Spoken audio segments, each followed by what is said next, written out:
Good morning, good afternoon, good evening, everybody. This is Kero Riripado, and today I'm sitting down with your true captain. What's good, How's man? everyone doing? How's everyone doing, man? Pleasure to be here. Pleasure. I just got out the shower, so I kind of look like Tarzan, but I'm happy to be here, man. I'm happy to be here. We're happy to have you, bro. You look great, man. Don't even worry. Thank you, man. Thank you. I was saying just a little bit ago, I came across your channel not too long ago, and I really love your approach to everything that you're doing, not just as someone who games, someone who looks at anime, but just the way you engage with your audience, the way you're growing your YouTube channel. It's amazing to see such a young buck making amazing waves like you are. Yeah, appreciate that, man. I appreciate that. Yeah, it really is like a journey sort of thing. You know what I mean? Like it truly is a blessing to be able to do what I love and be able to. I've always dreamed about this. I've always dreamed about having what I have today, and so to have what I have is just like it's a blessing. The only thing that I can think of is just like doing what I love and just like giving back. You know what I mean? I It's feel so you. amazing. Like I love it so much. And on that topic, I want to say congrats. You hit 70K not too long ago. Yeah. 80K is just around the corner, and Yeah. 100K is just over the horizon. Yeah. It's like it like to see all of it come true because like I don't want to delve into like too much of a story, but like I said before, like I've always dreamed about stuff like this to happen. Like I remember when I was working in like the factory, like in a factory with my friends. This is about like a couple years ago. I was always dreaming about like one day, I'm not gonna have to work in this shitty factory no more. Like I'm gonna be able to do my dream, and I'm gonna be up there, and I'm gonna be able to like be independent with what I want to do. And I just gotta go through this just a little bit longer, and then once I'm done with this, like I'll be able to truly enjoy the fruits of my labor. And it seems like the year 2020 and 2021 is like kind of like a year where I've really just been like enjoying the fruits of my labor for years because I've been doing this for so long. And like it's such a blessing to like put all your effort into something and then it finally coming true. 100K has always been like that's been my dream for ever since I started. Like that's like my dream. If I was to die, at least I have that. You know what I mean? That's always been what I wanted. See that like to coming to Horizon is like it's absolutely amazing. Like we're probably gonna hit it. And my goal was to hit it by the end of the year, but with the way we're going, we're probably gonna hit it by the end of the summer or sometime during the summer. And it's like it's a blessing. I think everybody that subscribes to the channel, that follows the channel, that loves what I do, and one day I hope to meet all of you, if that's possible. So it's truly a blessing. Thank you so much though, Kira. Thank you so much. No worries, man. It's amazing to hear you say that too, because a lot of creators along the way, they maybe forget what their goal was, or they forget the people that were there to help them get to where they're going. But you're very focused, and I'm hoping we can talk about that a little bit throughout this interview. Yeah, for sure. Yeah. So could you tell us a little bit about how you first discovered anime and manga? I can tell you are a huge fan. Yeah, so actually when I first discovered anime and manga, it was around the age of I want to say 5 or 6 years old. So it's a funny story actually. So back when I was a kid, my mom used to go to this like this little strip mall. She used to go to this little strip mall that has like a bunch of little stores because a lot of her friends like own these little stores. It was like this Somali strip mall in the heart of Toronto, and she always used to take me there on the weekends, but I always hated going and joining her along in the shopping that she would do. So she would take me to the back where this guy owned like a video store, and he sold all kinds of videos, some like some wedding videos, some videos that are more inappropriate, you know what I mean, that I don't want to talk about, but I think you know what I'm talking about. So yeah. So he had this video store, and he used to always put on TV. He used to always put on movies and television and stuff for the kids that were in the actual mall. It was kind of like entertainment for the kids, so that when the moms were done shopping, the kids can watch while the moms are shopping.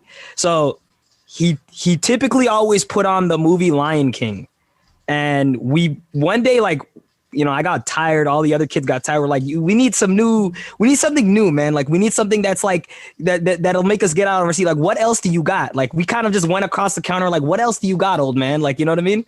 And he had coincidentally, he had the whole Blu-ray version of Yu Yu Hakusho, like the whole Blu-ray version of Yu Yu Hakusho. I don't know how he got it. Okay. This is around 2003 or 2004. So I don't know how he had the whole Blu-ray version of Yu Yu Hakusho, but he had the whole Blu-ray version and or cassette or digital or whatever version, and he put it on, and I watched, like, every weekend when I went there, I would watch Yu Yu Hakusho. I watched the full entirety, the full dub of Yu Yu Hakusho. And while I was watching Yu Yu Hakusho back in the day, there was something called a lot of you know, youngins probably don't know about this, but there was something back in the day called 4Kids TV. And this would show your Dragon Ball Z's, your all your anime shows, right? One Piece. So then coincidentally, as I was watching Yu Yu Hakusho, every Saturday morning I would watch Dragon Ball Z. And so then it turned into kind of like a love for anime. I started falling in love with these shows as a young kid. And then as time went on, I just started picking up more shows, started watching more shows. But really what it came down to is that one man and the whole Blu-ray copy of Yu Yu Hakusho that he had. And if it wasn't for that, I probably wouldn't have what I have. I wouldn't have fallen in love with any of this. It's tough. It's hard to put in, like, it's tough to think about, you know what I mean? It's hard to think about the fact that it all came down to that, but that's really what it came down to, is the fact that he had that whole, the whole copy of that. And I watched that. Yu Yu Hakusho to this day is my second favorite anime, because I just watched the whole thing, and I fell in love with not only the show, but in love with just like the aesthetic, the feel, the journey, the characters in anime. Just, it was something that a lot of, you know, superheroes, comics, they couldn't relate to me like some of those shows did. And so, like, along the way, you know, I picked up Dragon Ball Z, Inuyasha, Shaman King, right? And I started watching a lot of these shows, Naruto, and then it went on from there. And then I became addicted, you know, just like many other people. So, yeah. I feel you on that. It's interesting that Yu Yu was your first anime, though, because for me, I kind of discovered that a little later into my fandom of anime. My earlier ones, like, I was born in the early 90s, so like Samurai Pizza Cats, I don't know if you've ever heard of that one. I think it sounds familiar. It's old. Sailor Moon was huge for me, obviously. Dragon Ball, DBZ, all of those, like, just having all of those series in the beginning when you can't even, like, tell that it's anime, but you know it's different from all of the other cartoons. And then you'd start seeing more stuff on, like, YTV. You'd see stuff on like you were saying, 4Kids and oh, you know YTV? Okay. Oh, bro, I know YTV, man. I was a TV bitch growing up. That's all I did. I'd come home and I would watch. I remember when Gundam Wing came out. I remember that weekend they had Gundam Wing. They had Escaflowne. They had all of those shows, man, and it was a good time. It was a good time. Brings me back, man. Yo. Oh man, just thinking about that. Even the name YTV just that brings me back. Yo, I know what you're feeling. Yo, for real. So as time goes on, you obviously loved it from the jump, but you kind of got more into it. When did you start looking at, like, other series that weren't just available through what you'd find on TV or through Blu-ray? I would say that was around the time when I was when I got heavily into Naruto. This is about, I want to say, 2012. Because I would always see Naruto on TV, but I never actively watched Naruto. I didn't feel the same for Naruto as I felt for Dragon Ball Z. So around 2012, I think, is when I really started getting invested into not only just watching the anime on TV that I always loved, like Inuyasha, but I also started to go online and watch animes online. So I would say it's from the span of 2008 to 2012 is when I really got invested into watching, especially Naruto. Oh my God. Like Naruto around that time was like I would say like it was, to me, it was even bigger than One Piece. You know, it was like, to me, like Naruto was amazing to me. You know, when I was a kid and I watched Sasuke versus Itachi for the first time at my friend's house, I was like blown away. You know, I was like ninjas and ninja stars and jutsus and like I love this. Like, you know what I mean? So that's when I discovered like many other people, and you're probably gonna feel nostalgia when I say this, but that's when I started going on NarutoGet.com every day for like, you know, for like 6 hours a day, just watching Naruto, catching up on Naruto and really loving Naruto, you know, because before then I always watched part one Naruto, but I never felt like connected to it until Shippuden part one started. You know, part one, Shippuden, like the beginning of Shippuden. And when I saw that, I was blown away. Like I instantly became a Naruto. Like I was just so fascinated. And when I started doing that, then I started like watching all kinds of other shows. Like I started watching Hitman Reborn. I started getting into Hitman Reborn. I started watching can't even think of all the shows now. Cowboy Bebop. I never watched Cowboy Bebop as a kid, but you know, around this time was like when I started watching Cowboy Bebop and Trigun and all these like great shows that I never got to enjoy when I was a kid. I started really delving into like going online, watching, like spending my entire life as a 14-year-old kid, just like watching anime and playing Pokemon and Yu-Gi-Oh! And you know what I mean? It was really like, it was a time where I enjoyed myself because I like that was probably the best time of my childhood where I could have just been a kid, you know, and not care about, you know, what everyone kind of said and did. And that was probably the best time, I would say, like in my anime journey, if you want to call it that, anime journey, that was probably my best time, is going online every single day, going on Naruto Get or Bleach Get. Bleach was also really big. And just like watching all the shows, it was like that was a magical time. This is past 4Kids. This is past the 4Kids era where you like internet became strong, and I became so invested in just watching these shows. So yeah, it's funny that you said that, because like I wanted to get into that also. It was like when I really started moving past just the television and going to the internet. So yeah, that was an amazing time too. Yep. It was, man. The way you're talking about it, I share the exact same sentiments. A lot of anime fans nowadays, they don't realize how lucky they have it. Like, we went through, which I consider the modern era of anime, that was the golden age, 2005 to 2012 to 15, around there. There was a lot of great series, a lot of series that were coming out, or even manga that was coming out that was really pushing the boundaries and making anime mainstream. A lot of good manga, a lot of good games as well that were coming out.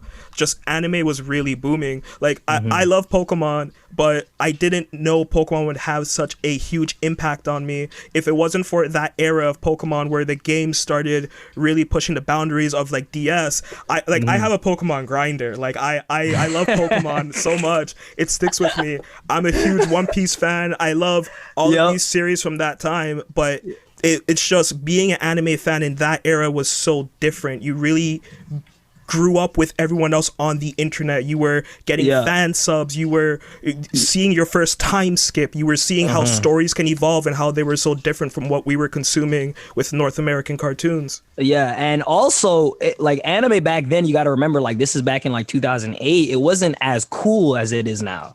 So like back in the day, like if you played anime or you watched anime or you played Pokemon or something like that, it was like you was seen as like kind of like a nerdy sort of thing. You know what I mean? It was like at least amongst my friends and where I grew up, it was like, yo, like what are you doing? You watch anime? Like you watch cartoons? Like, you watch the Disney Channel, my guy? Like, what do you like, what are you doing? Like, you know, you play Pokemon? Like, what are you, 6? So like, it was really like different back then, you know? Nowadays it's so normalized. I mean, you got rappers that are making album covers with just like based off of anime, right? You got like Megan Thee Stallion, her album cover or her magazine cover or whatever, she's like Todoroki pretty much, you know what I mean? And Lil Nas X is like one of these JoJo characters, and it's like, it's so normalized because of like internet culture and Twitter culture. Everybody like just likes anime, right? Attack on Titan, everybody loves Attack on Titan, and nobody's gonna say that they don't like Attack on Titan, right?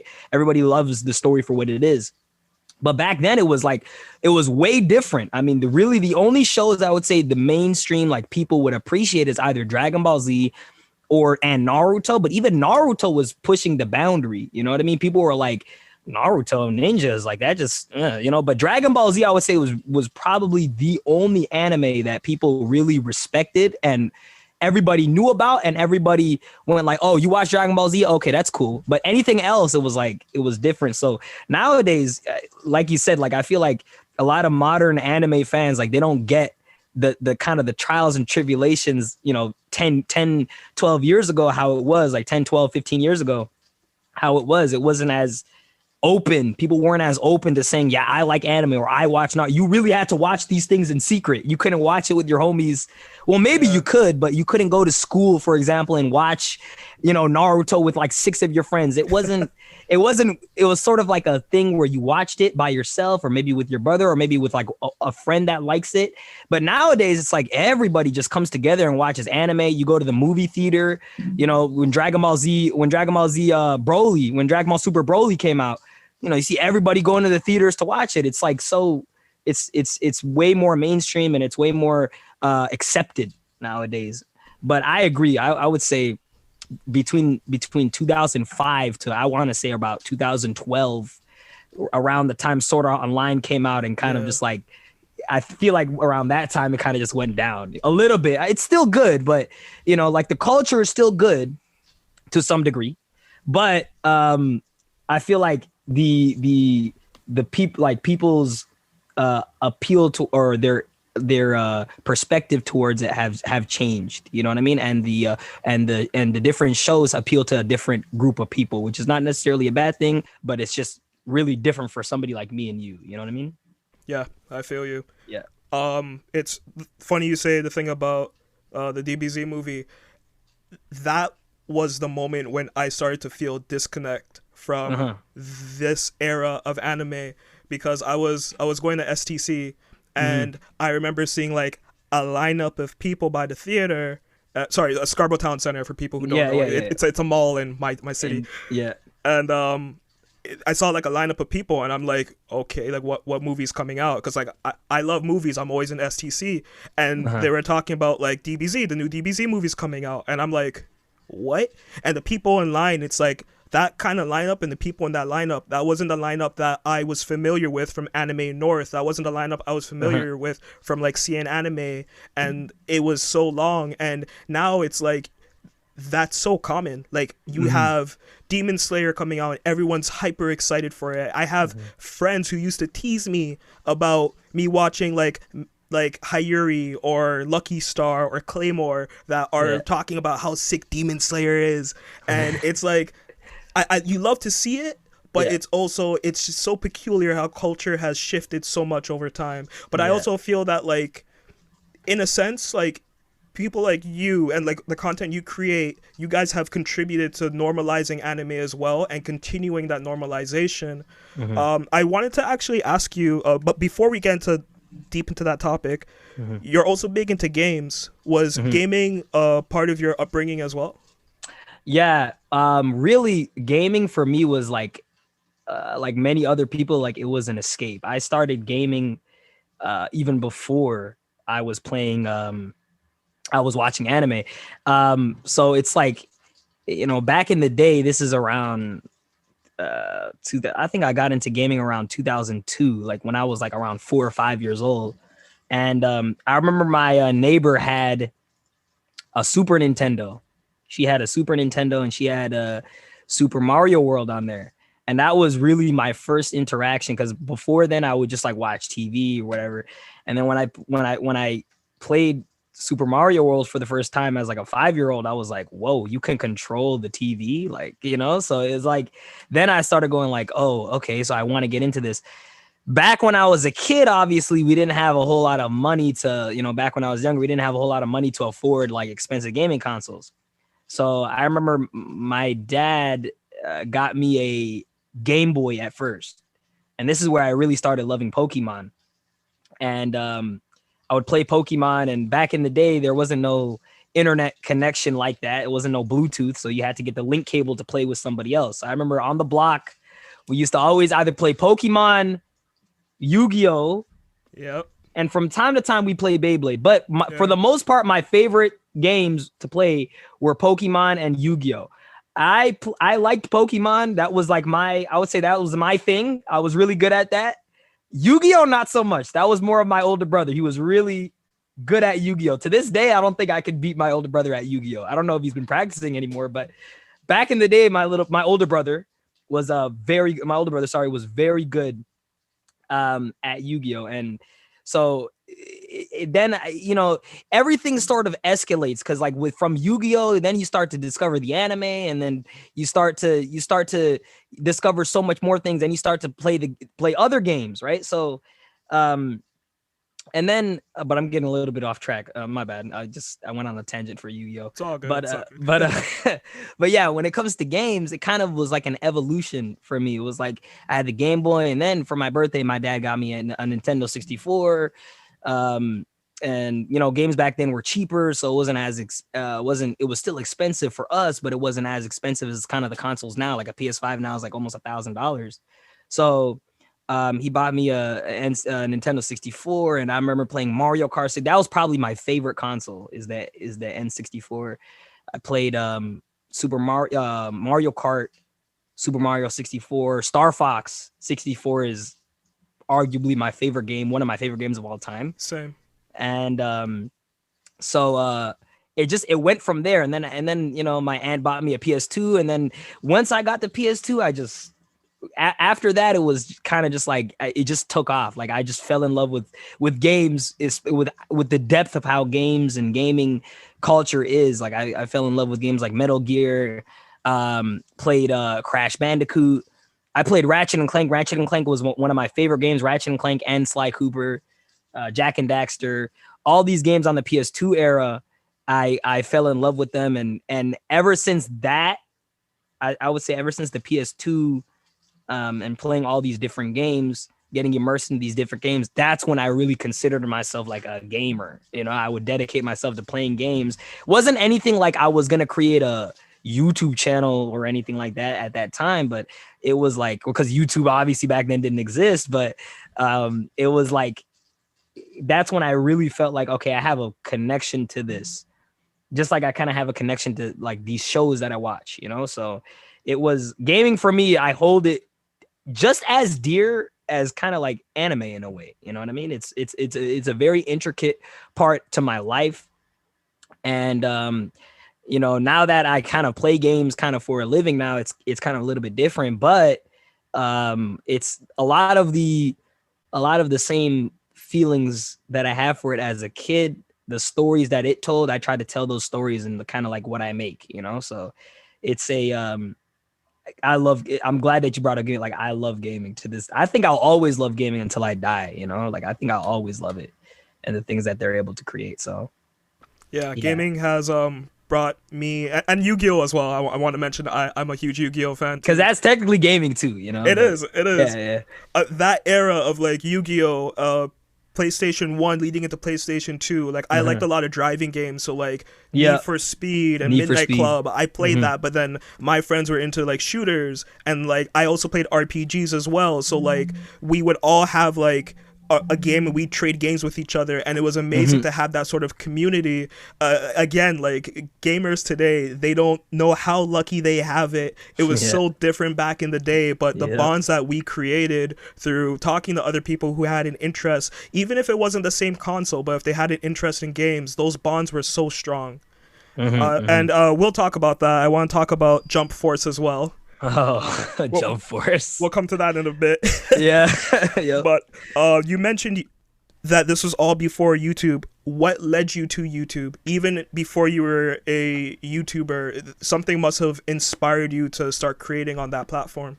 Yeah, so I'm glad that you asked that. So really I would say YouTube for me was like it was a mistake.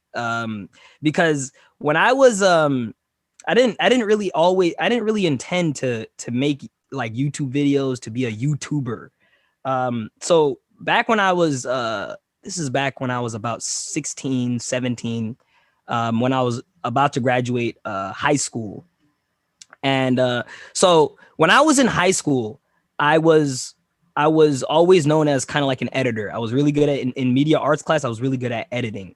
In my high school, there was a video wall in the front of the lobby, and a lot of the videos on that video wall, I edited them, and I edited them. That's how kind of how I got my community service hours done. I didn't actually go out and do the community service hours. I just kind of edited the videos for the school on the video wall, and that's kind of how I got my hours done.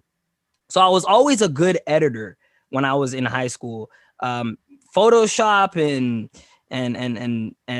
you know, animation and stuff like that, not so much, but like editing, I was really always good at editing. I loved I loved taking a clip that maybe is not doesn't look so good and making it into something that looks like movie quality, or taking a clip that is not necessarily the funniest and making it something that you can bawl your eyes out watching.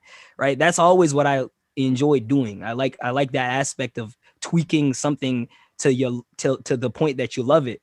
And so when I got done high school, I wanted to be an editor. I wanted to do that part-time, make some money doing that part-time. So I knew that I had a passion, and I was really good at editing. So I made AMVs. I edited AMVs, and I posted those to my Facebook back, you know, back when Facebook was like big and everyone was posting to Right. Facebook. I posted a lot of those AMVs to Facebook, and then one of my friends was like, "Oh, you should, these are good. You should probably post them to YouTube." So I started posting them to YouTube, and obviously they didn't get a whole lot of views. Like nobody really saw them, but it I made these AMVs, and I said to myself, well, if I'm gonna post them to YouTube, maybe I can experiment with different stuff. So then university college rolled around, and first semester I had this film class. And so in this film class, the professor pretty much told us, like, okay, you're gonna have to make videos, so you're gonna need to buy yourself a camera.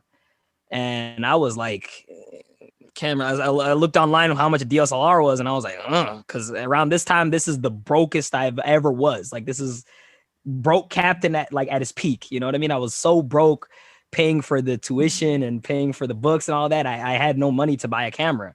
So when she was like, okay, you got to make videos for this class, I was like, okay, I think my iPhone camera is will do. So I started making videos for this class. And so the first video they told me was to make a video that's important to you. So my first ever video was a skit where I made it was a guy that was everywhere he went, somebody threw a banana at him. And I forgot, I think the video was called Avoiding the Banana. And everywhere he went, somebody would throw a banana at him. That was my first ever video that I ever made for the class. And then, people in the class liked it, so I just posted it on YouTube.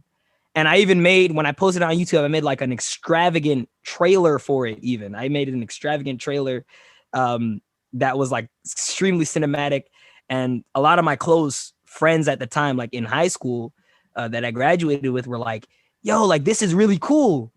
You should make more of these. And I was like, nah, like, I'm not, because at that time I still looked at myself kind of as an editor. I wasn't good at filming. I wasn't good at acting. I wasn't good at talking in front of a camera or microphone.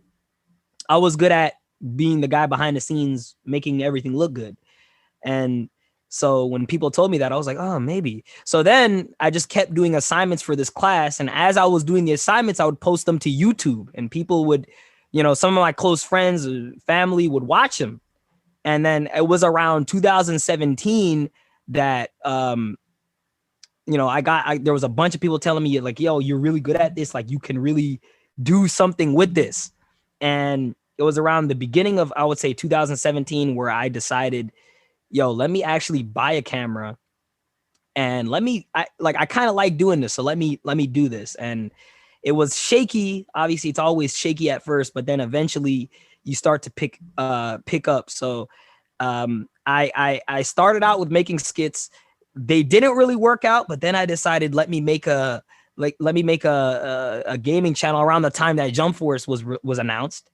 And then it just, like, from there, everything kind of just, like, I feel like the pieces of the puzzle just kind of put themselves together, and I'm at the point where I'm at. However, it's what I truly think it's amazing, and this is why I always call, like, YouTube kind of like a journey, because a lot of the stuff that I did, maybe, like, even though I'm not really necessarily doing skits no more, a lot of the principles, a lot of the stuff that I used to do back when I was making skits, all of those same things kind of still apply to the kind of the videos that I'm making today. You can still see the inspiration from, like, the videos that I made 3 years ago on the videos that I make today, and that's one thing about the journey, is you always keep going, you keep evolving, and it's like, YouTube is really something that you really got to sit down and just enjoy. It's not fun to go from 0 to 100 in, like, a day. It's fun to start something from 0 and then gradually work your way to where you want to be. Then you can really enjoy the journey. I, for instance, have really enjoyed my journey on the platform, even though it hasn't treated me right at all, all the time. But I've really enjoyed my time on this platform. I really enjoyed my time, as the years went on, improving my craft too, and meeting new YouTubers, and it truly is a blessing. It's a blessing. Yeah. That's very humble and also very informative. I think that a lot of people who are getting into YouTube now, especially since 2020 was like the boom, a lot of creators saw increases to their channels. A lot of new creators came on to the platform. I started doing my own thing very recently. I've always helped with edit videos or contribute content over the years, but I finally wanted to do something on my own. And I think for a lot of people, even me, like, when you're doing something on your own, it's a wake-up call to the fact that it's a journey. It's not even an adventure. It is a journey. It's One Piece, man. Like, this is going to go on for 1,000 chapters and probably 1,000 more. And even if you have a goal in sight, there's going to be so many deviations. But like, if you stay focused, you're going to enjoy that journey. What would you say were some of your earlier challenges when you started off with YouTube? I would say some of my earlier challenges was definitely portraying myself. So back when I started YouTube, I always had this idea that a YouTuber acted a certain way. Like, YouTubers had a formula for making videos, right? They would record it a certain way. They would talk a certain way. You had to talk a certain way. You had to have the camera placed a certain way. You had to have some sort of decor.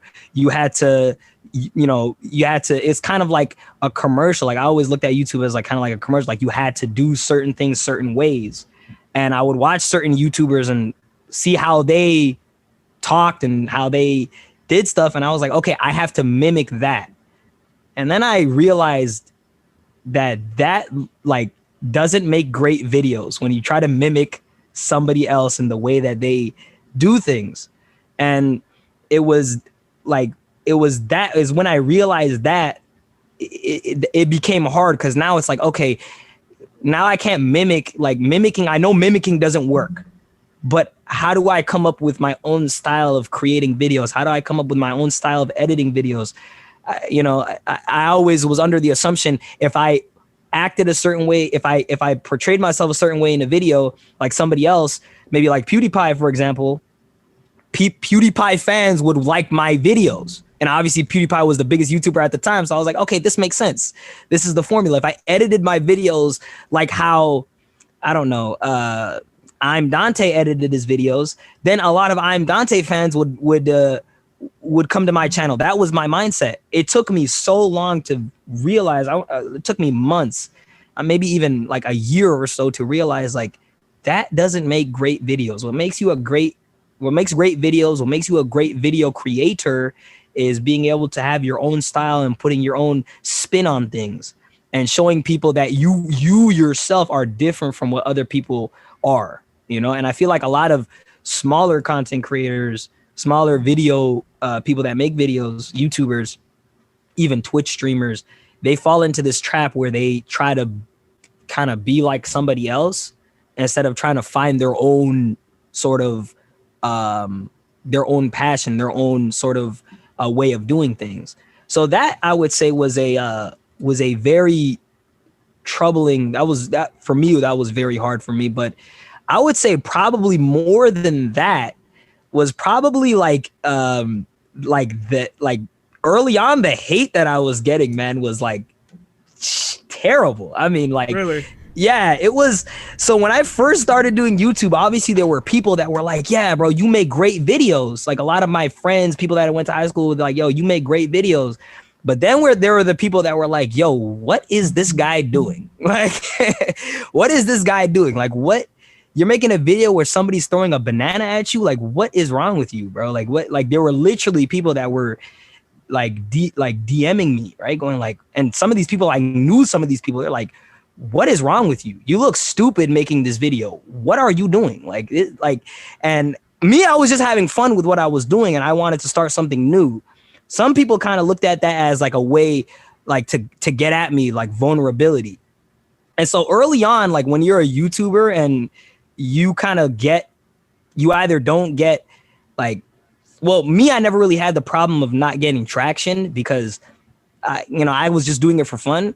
But early on, I feel like YouTubers either they fall to one of two things. Either they're not getting the traction that they want to from putting in the effort that they're putting in, or two, some outside sources like hate or some outside hate like influences their idea on the stuff that they were making. So early on, like it was hard for me because I remember like I would make like upload videos and people would just be going like, people would just like comment, this is stupid, like random people, not just random people, but just people that like I knew, but they were pretending to be random people.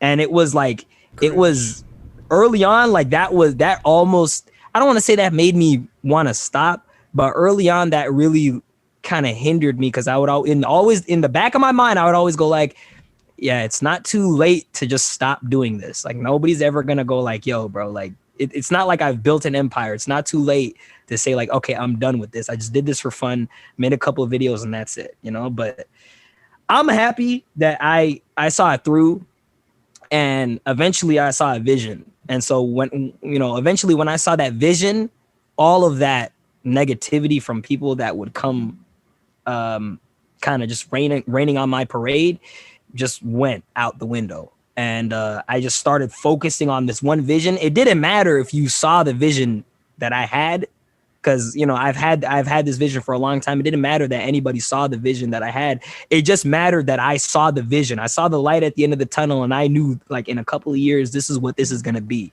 And I'm just glad. I'm happy that I stayed true to myself, and I never let any outside influence kind of get to me on what on the vision that I saw. And so I just kept going, kept seeing that vision, kept working every night, till 4 a.m. Still to this day, a lot of the times I edit and record and videos till like 4 a.m., 5 a.m. every night, and go to and I don't sleep. Sometimes I don't sleep. And I did that for a long time. I remember when I was working at my job, I would get off my job around midnight, 1 o'clock. I would come back home and I would edit till 5 o'clock, and then I would go to sleep. And then I would have to wake up for like 10 o'clock to go back to work at 12 o'clock and work another 12-hour shift and come back. And it was like, I never really enjoyed myself, but I loved doing what I was doing. And I did that for a long time, but I'm just glad that, all the work and all the trial and tribulations, because I feel like people don't understand the amount of time and dedication goes into your craft, is particularly into like being a content creator, YouTuber. So I'm just glad all of it kind of came through, and I'm glad, the stuff that I'm doing today will help me a year from now. I'll reap the benefits of what I do today or what I accomplish today, maybe a year from now. And that's kind of my mindset of how I go about approaching things, particularly with YouTube. But I'm glad that I really stuck the course and never let anything really get to me. And I'm glad that I have amazing friends in my life that told me like, yo, bro, like you are really good at this. Screw what everybody else has to say. You are really good at this. Keep going. And I just kept going. So I thank them, obviously. I keep them in those that believed in me. Like when I was at when I didn't have much, they believed in me. They helped me. I truly, I hold those dear, and yeah, it's amazing. Yeah. That's incredible to hear, man. I have so much to say and I don't even know how to articulate it because I feel like you've said it better than many others who I've asked that same question to. Yeah. And like that's something that a lot of people don't realize, and that's one of the goals of my channel as well, is that you can be following someone for a year, 2 years, whatever, and you can see the growth over time, but you don't know about everything happening behind the scenes. You don't see how they're developing their craft, right? It takes time for anyone to be good at anything that they do. I love music. I've been playing music for so many years, but I love so many different genres. It's not easy for me just to, when trap was a big wave, to start producing trap. Like some people get it immediately. Some people take some time to really get to that point. If you look at like so many rappers, like not everyone is Lil Wayne coming out at like 13 and they're god tier. Some people are trying forever. Look at the Baby. He's one of the bigger rappers right now. He's been rapping for a long time. Look at Lil Baby. He's fire, but it still took him years of trial and error and developing his craft, and no one was paying attention to the stuff at the beginning except the detractors. And like content creators, now that there's that new tier of like celebrity with YouTubers, people have to realize that like a YouTuber like yourself, you have a job, you have family commitments, and you have your channel, and you have to find a balance for that. And sometimes you don't see the return after 3 months of no growth or very little growth. Sometimes you see growth over 6 months, and then it starts to dip down, and you wonder like, what direction am I going in? Is it right or is it wrong? I really like what you've done with your channel over time. I can't say I've been there from the early days, but from what I'm seeing and what I envision you're going towards, it's definitely someone who has realized the practicality of being a content creator, and you understand the hard work and you really push yourself towards it. And I'm hoping that anyone who like watches this, they take that away from what you've had to say, that it's really about sacrifice and dedication and just loving what you do. If you don't love YouTube, then there's no point in doing it. There's no way. Yeah, and that's one thing that I wanted to say is like, if you don't love doing this, eventually you're going to stop, right? So the way I look at YouTube is like, or not even just YouTube, just like making just anything, right? So the way I look at it is, but let's just say YouTube, for example, right? In this instance, the way I look at YouTube is kind of like a health bar, right? Like a health bar in a fighting game. Eventually that health bar is going to go down and you're not going to have no health left. So because there's gonna be a point in time when I don't want to do this no more. I'm gonna go like, I think I've gotten what I want. Like I'm not gonna be 90 years old making YouTube videos. You know what I mean? Like there's gonna be a point in time where I'm gonna say, yeah, like I've had my fun, I've done what I've done, and now it's time to move on to something else that I'm passionate about, right? Same as a business, same as a job, right? So there's eventually is gonna become a point in time where I don't want to do this no more. You don't want to do this no more, right? And or like our passions will go somewhere else. But what you want to do with YouTube is you don't want that kind of that health bar, what I was talking about earlier, that health bar of like not wanting to do it. You don't want that to last a year. You don't want that to last 2 years. You don't want that to even last 3 years. You want that to last 10 years. You want that to last 15 years. You know what I mean? That's my goal, is when I'm well, kind of like when I'm older, maybe like even when I'm into my 30s, like I'm still doing this. Like I still love doing this. I don't want to be somebody who like a year from now goes like, oh, I'm burnt out. These videos take a lot out of me.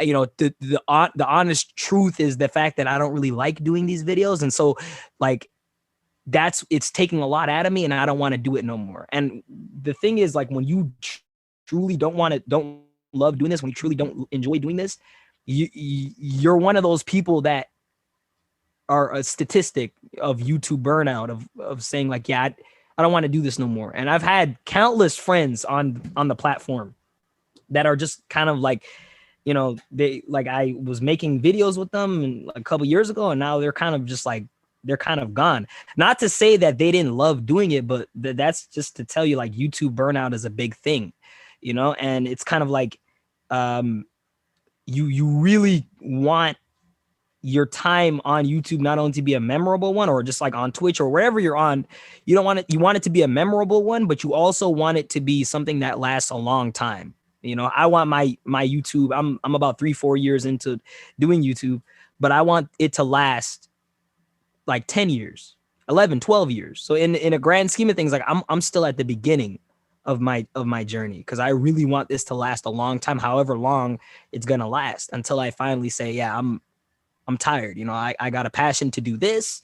If you guys really like me and you guys really mess with what I do, fuck with what I do, then you can come over and enjoy doing that with me. But this is what I'm gonna do. And but you want that to last a long time. So I really want YouTube for me to last a long time. You know what I mean? And that's kind of the dynamic for a lot of things. So that's my real main message to people, anybody that's watching that wants to make videos but doesn't necessarily have a passion. Eventually, you know, you're gonna stop. You're gonna eventually stop and say, yeah, I don't want to do this no more. I don't have a passion. I don't maybe have a passion for this no more. And so that, coupled in with like maybe low views and low this and low that, like eventually you might just want to stop, you know. So it's important when you become somebody that makes videos, streams, or whatever, that you're truly passionate, you love what you do. There's nothing else in the world that I would stay up till 4 a.m. every single night doing. I hate staying up till 4 a.m. I would hate staying up till 4 a.m. reading a book. I would hate staying up till 4 a.m. doing homework. These are stuff that I necessarily don't.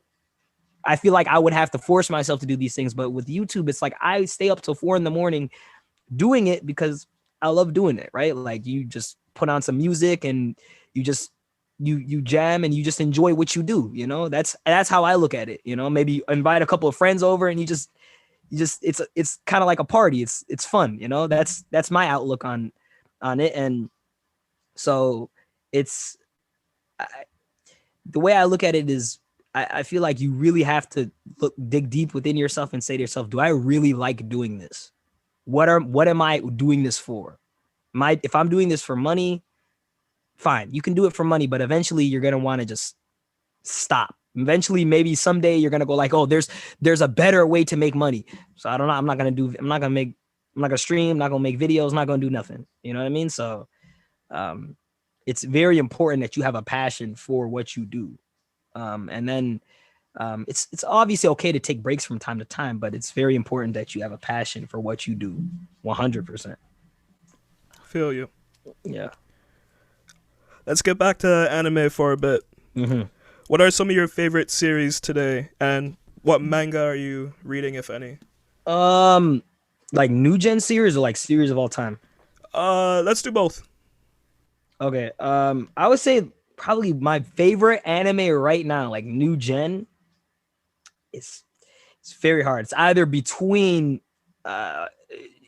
Demon Slayer or Jujutsu Kaisen. And before it was Demon Slayer. And it was like Demon Slayer by far was like my favorite newer anime. But then Jujutsu Kaisen, like this new season of Jujutsu Kaisen came out, and I kind of just fell in love with Jujutsu Kaisen. The whole aspect of Jujutsu Kaisen kind of reminds me of it does really remind me of Yu Yu Hakusho in a way, you know, and Bleach and Naruto and a lot of other shonen animes. I want to get to you about that, but Yeah, yeah. yeah. So, Jujutsu Kaisen really did kind of it gives me a lot of nostalgia, which is why I really like it. But Demon Slayer really, I feel like you know, obviously the manga didn't really particularly end the way people wanted it to end, and that's unfortunate. But I feel like with regards to the anime, it's a very it's I feel like it's something very special. Like Demon Slayer is, and at first when I first saw Demon Slayer, like I hated it. This is about a year and a half ago, maybe 2 years ago, when Demon Slayer first came out, I hated it. And the reason why I hated it was because I kind of have this old man complex where, you know, I compare shows, and I shouldn't do this. My friends tell me all the time, like, yo, you gotta stop doing this. But I always do this. I always compare shows today and I compare them to shows back then that I watched when I was a kid. So I saw Demon Slayer and I saw Inuyasha, and I'm like, this is just I was like, you know what I'm saying? Like, It's because it's the mangakas. They watch the same series that we were watching growing up. Yeah, so yeah. It's like, I know where you got your influences from. Yeah, yeah. So, but like, I didn't even take it like that, Kero. I looked at it and I was like, yo, what? Like, I see what you like. This is disrespect, bro. Like, this is I saw Demon Slayer, first 3 episodes of Demon Slayer, and I'm like, everyone's praising it, giving like clapping and all this. I'm like, do y'all not see like what they're doing? This is Inuyasha. Like, this is literally Inuyasha but reverse, right? Like, Inuyasha is the demon, he's the guy, right? And Nezuko is the demon, now she's the girl. I'm like, yo, this is the legit ripoff of Inuyasha. I hate this. This is F tier without even giving it a shot, right? It's because to me it was like, it's one thing to take inspiration. It's another thing to just take something and just boonk it. You know what I mean? Like there's 2 different things. Like, it's not just I took inspiration. Like, you see Jujutsu Kaisen, right? And Jujutsu Kaisen takes inspiration from Naruto, 100%. You see characters like Gojo. See the whole cast of Jujutsu Kaisen definitely takes inspiration from Naruto, Hunter x Hunter. I see that. But when I saw Demon Slayer, I'm like, the world revolving around demons. The fact that there's a male and a female on this journey, one of them happens to be a demon, it really just reminded me of like just Demon Slayer really just reminded me of Inuyasha. I even parried, like, in some of my videos that I made, I've even said, like, nobody knows that I'm just a ripoff of Inuyasha. Like, you know what I mean? Like, because a lot of the newer like anime watchers, they didn't watch Inuyasha back in like 2004, so they wouldn't know like about the story. But I knew. It wasn't until I kept, my viewers, like, people always ask me, what do you think about Kimetsu no Yaiba? I said, hate it. Yo, bro, but like right now, like at the point in time that we're at right now, bro, you need to keep watching because it's gonna get better. Okay, so I kept watching it, right? I kept watching, didn't enjoy the early episodes, kept watching episode 5, episode 6, episode 7. Wasn't until like around episode 10 that I was like invested. Like, all these characters, like Inosuke, Zenitsu, all these other characters kind of came along, and I'm like, okay, so it's not completely like Demon Slayer. It's not completely like Inuyasha. Sorry, Demon Slayer is kind of a little bit different, in the sense that there's all these. I feel like all the story doesn't revolve around Tanjiro, who's Inuyasha. It's a lot of the other characters, and then you get introduced to the other demons and the Hashira. And it wasn't until like I got introduced to the Hashira, the whole Hashira dynamic, and that's when I was like, okay, this world is completely different from like Inuyasha. I can see how they took inspiration. Maybe early on in the episodes, I wouldn't have approached it the way they approached it, but I see what they're doing, and I see how they're differentiating themselves. And I fell in love with the journey, not only with the journey, but mostly with the characters, and the memes, but mostly the characters. And I would watch, I would see characters like Muzan. I'm like, yo, this guy is like amazing. Like, you know what I mean? And that's kind of like the thing with Demon Slayer is like they just take inspiration from so many different things, like Inuyasha, Michael Jackson, like, you know, the Espada. Like I look at the Hashira is kind of like the Espada, you know what I mean? Sort of like I see parallels there. And so it's like an amalgamation of a whole bunch of stuff, but they kind of put their own spin on it with the storytelling and the characters. And I'm not I saw the ending of the manga, but I haven't seen everything in between. I kind of spoiled myself in a way. But I'm hoping like as I was gonna read the manga, but you know, the new movie was coming out and I was like, okay, I was reading the manga and then I was like, okay, the new movie's coming out, let me watch that. Now the new season got confirmed for this year too.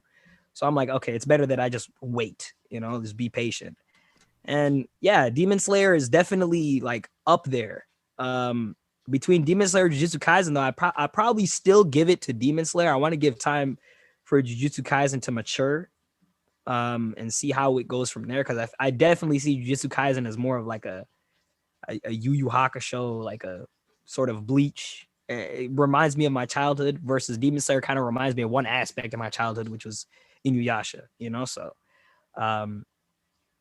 definitely I would say probably my favorite is between those two. No bash. I know people are gonna go like, what about Attack on Titan? It's like no bash at Attack on Titan, you know? I tried to really like Attack on Titan. I never really understood the fact, you know, everyone like kind of just like shooting themselves in the foot over how good it is. I see Attack on Titan as a very good anime too, but to me, it's not. I don't see it as good as maybe Demon Slayer. Maybe you can make the argument that it's better than Demon Slayer. Okay, but I definitely don't see it like being possibly better than Jujutsu Kaisen. You know, I look at Attack on Titan as a good anime, not the best. You know, not the best. For me, like, okay, let's start with Attack on Titan. Mm-hmm. Attack on Titan, a lot of people don't realize because the manga and the anime a little bit, they came out during that era where anime was at an all-time high At its peak, yeah. Dark fantasy was huge at that time. Like 2011 is when the manga came out. That was the same year that like the Madoka movies, or the Madoka show came out. Steins Gate came out. There were a lot of really good series at that point. Yeah. But like dark fantasy, like there was like a Kage na Kill or something, like that really bad show that everyone was hyping up. Akagami got killed. Yeah, that one. That show was like, it was supposed to be like a twist and a deconstruction on the dark fantasy, and it was shit. There were so many isekais that were coming out during that time, and like maybe like a third of them were good. Everything else was just a ripoff of each other. Everything was like a light novel ripoff. Tokyo Ghoul started around that time too. So it was an era where like anime and manga became very dark, and AOT was a somewhat unique story. But I feel that like even I put out a video on my channel recently, and like it's my first video where I'm getting like hate, and it's interesting to see people who are diehard fans really like retaliate against anyone who has some sort of like differing opinion about AOT. And I feel that's something that is it's we don't go through it because we're old school fans, but newer anime fans, they feel so attached to their series that if you mention anything about it that's negative, then they go crazy. And like I don't know why. It's so weird. Yeah, that's that to me. I call this era of anime fans the Twitter era. That's what I would call it. Accurate. The anti-Twitter era of anime, where people, when they disagree with something, post it on Twitter. I don't like what this manga artist or this anime artist or whatever this mangaka did with this anime. Send him death threats. You know what I mean? And it's like back when I don't mean to like be a boomer or nothing, but like back when I was younger, you just kind of just enjoyed the show. However it went, like is how it went. Like, yeah, it's kind of bad that a lot of animes didn't have like black protagonists or black characters in the anime, but you know, it's their show, it's their story. And so I wasn't gonna send hate over Twitter over something like that. I feel like the era that anime, and this is just society, but I feel like because society just likes to complain a lot about a lot of stuff, but I feel like we're in the era of just, especially within anime, where people just complain about they not only complain about their problems or complain about criticism, but they also just block it out or don't like hearing it. You know what I mean? So my main thing about Attack on Titan was when it first came out, and this is no hate to Attack on Titan. I think it's still a very good show. It is. It's still a good show. Like, I'm not gonna say it's F tier, you know. And if I do say it's F tier, it's kind of out of comedy to kind of catch those people lacking. But the thing with Attack on Titan is when it came out, people like, especially season 1, people were like, "Yo, this is the greatest anime ever. This is the best thing that people have." This is around 2013. Yeah. This is the greatest anime ever. And this is when anime kind of just went mainstream. Yeah. Before then, you didn't see Sally walking on the street talking about Yu-Gi-Oh! You didn't see Emily in the coffee shop talking about Dragon Ball Z. Nah, man. Once Attack on Titan came out, you go to any coffee shop, you go to the Walmart, everybody is talking about Attack on Titan. Before, it was like very niche, right? It was. Certain people went to cons. Certain people went on forums. Then Attack on Titan came out, and then it just blew everything out of proportion. Now everybody that has a phone, a laptop, a computer wants to watch Attack on Titan or was watching Attack on Titan. And so you got all these new anime fans. These new anime fans that came in 2013, 2014, started watching it. Like, this was their first anime. And so they go like, "Yo, this is the best anime ever." And the reason why they're saying that is because they've only watched like 2 animes before this, bro.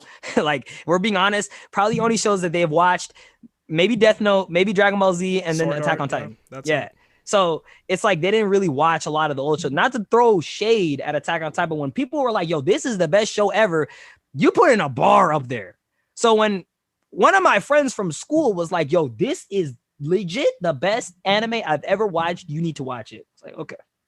Went back home, watched it, the first season.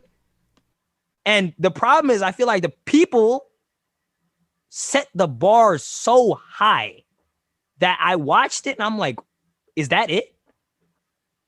Because like people go like, "Yo, season 1 is amazing. It's the best anime ever." And like the way they hyped it was in a way that's like, I watched it like, okay, I get the lore, but is that it? And so it kind of turned me off. Like, I'll say season 2, I got turned off. Season 3, I got turned off. Season 4, I still have not watched season 4 because I've been like super busy. But I know for the gist of what happens, but like I kind of really got turned off. And now even for season 4 right now, you go on Twitter, like everybody's hyping it up as the best thing ever. So it's kind of like, I feel like that aspect of anime is bad because you got people that are hyping stuff up to be the greatest anime ever. That's not good. You know what I mean? Because if you're going to say like, this is the best show ever, it better be like top of the line. You know, like when people like when I watched Death Note, at least part 1 of Death Note, and people were like, "Yo, you need to watch it." That's all they said. Like, "Yo, you need to watch this."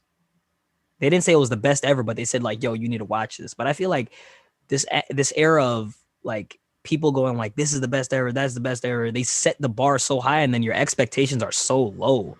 And people did that for Demon Slayer too. Yeah. But I was lucky that I kind of got on the wave before episode 19. The episode 19 fiasco came. Jesus, yeah.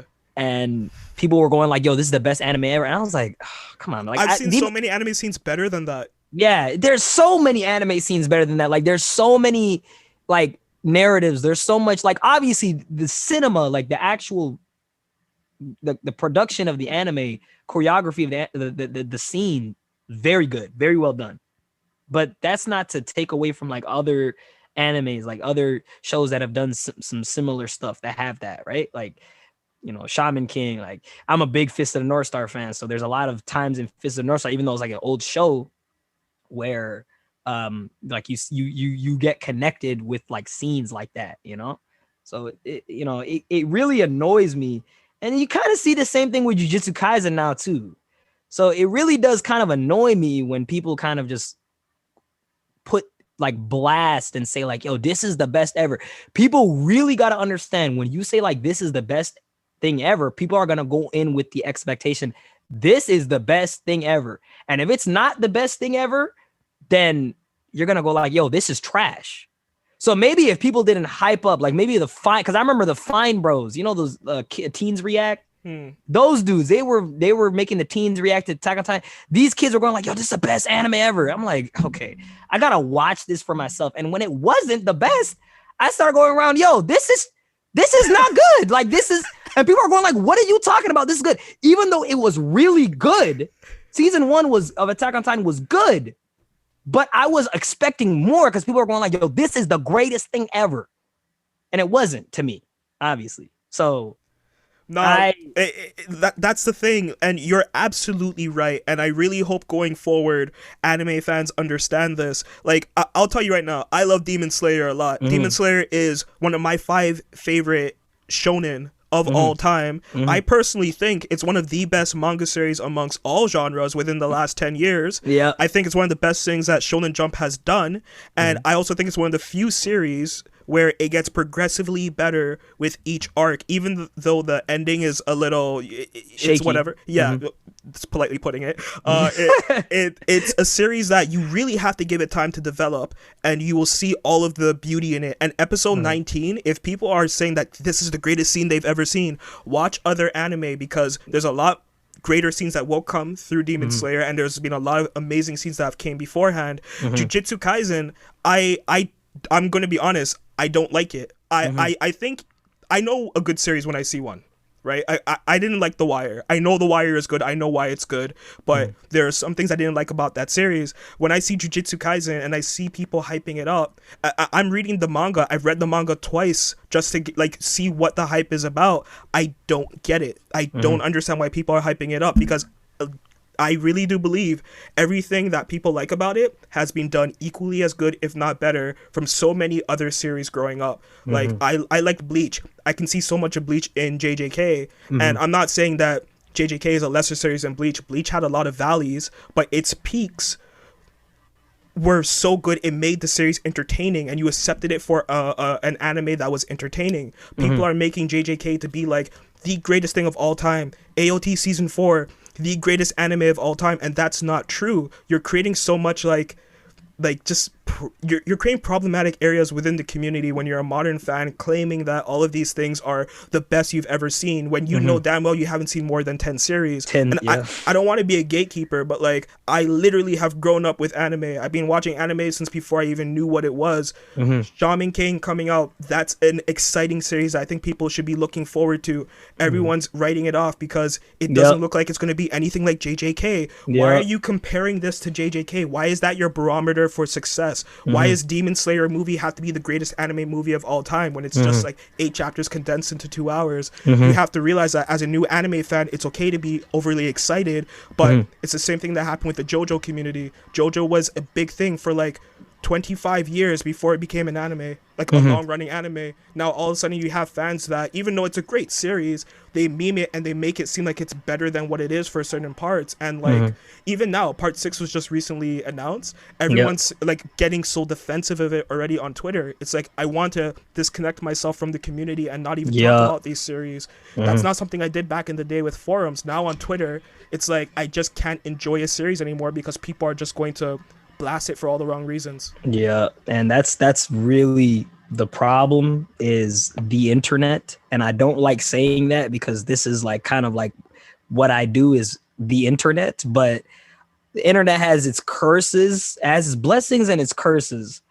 Particularly with anime fans, when they have Twitter accounts, it just does not go well, you know, like for the most part, because there's always that one person that's always complaining about this and complaining about that and saying that this needs this and this needs that. And it's like, it's okay to voice your opinions, but don't do it at the detriment of others, right?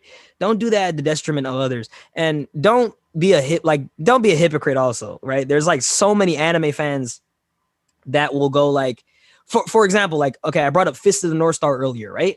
So there's so many JoJo fans that will go like, oh, JoJo's so much better than Fist of the North Star. And then I go like, But have you seen? Because I personally think Fist of the North Star is better than JoJo because it inspired, not only because it inspired JoJo, but just the whole journey and characters and everything. I think people write it off because it's from the 80s, 90s.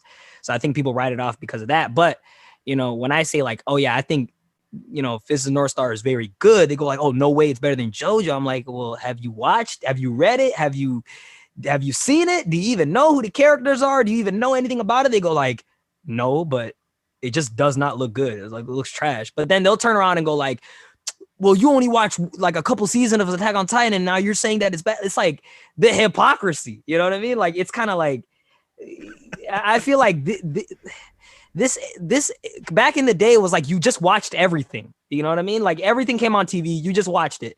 Nowadays, people have the opportunity, especially with Crunchyroll and stuff like that. They can pick and choose what they want to watch, right? You can choose if you want to watch Rent a Girlfriend or if you want to watch Jujutsu Kaisen, Black Clover. You can choose what you want to watch. Back then, it was kind of like you could choose, but whatever came on TV, whatever came on for kids is what came on for kids, right? So I feel like it's almost like giving people so much freedom of choice of what they can really enjoy. Kind of, it's like the anime community is spoiled. You have all these animes and people watching all these different types of animes, and it's like nobody can ever sit down and appreciate something for its story.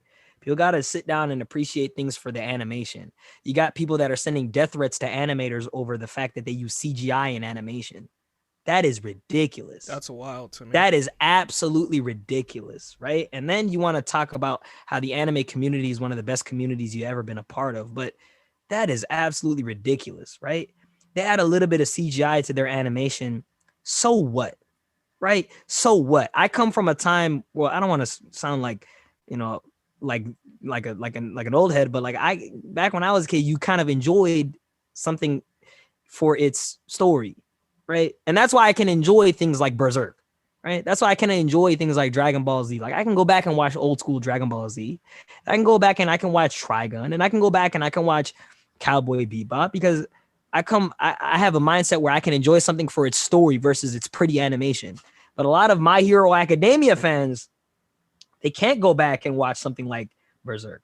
They can't go back and read something like Berserk. They can't go back and watch something like Fist of the North Star. They can't do it because they're going to go like, yo, this looks bad. This animation does not look good. You know what I mean? The sound of the soundtrack, it doesn't sound good. And obviously these are big parts of like the anime, but like for the most part, I feel like you got to really enjoy something for the story. And the problem with a lot of, these people on these anti-Twitter people is that they just kind of just strictly look at the animation, particularly from the My Hero fans. I don't mean to come at the My Hero fans, but particularly from the My Hero fans, the Attack on Titan fans, from what I've noticed, is animation's bigger than the actual story. Yeah, they're weird. I don't agree with that at all. They're weirdos. Yeah. No, I don't want to say that they're weirdos. Oh, they're weirdos.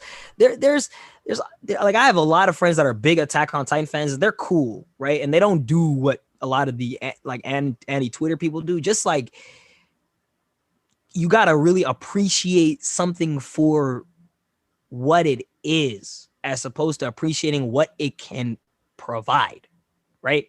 And so the thing with Attack on Titan and My Hero is they've always provided like great looking animation, but then there's going to be that one scene where it doesn't look as good, right?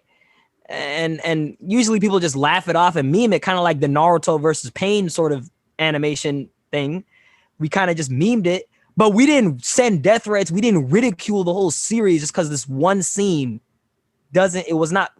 looked bad, which obviously that Naruto and versus Pain kind of scene did not look good, but we didn't ridicule the whole show or even the whole fight for that matter because of that one scene. We kind of just memed it, made fun of it, moved on.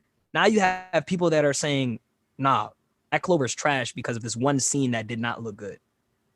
I think that is like a problem, right? Like with this particularly, I think it all revolves around Twitter, right? Because we moved past the whole forums thing. We moved past GameFAQs and the forums, right? You remember GameFAQs forums?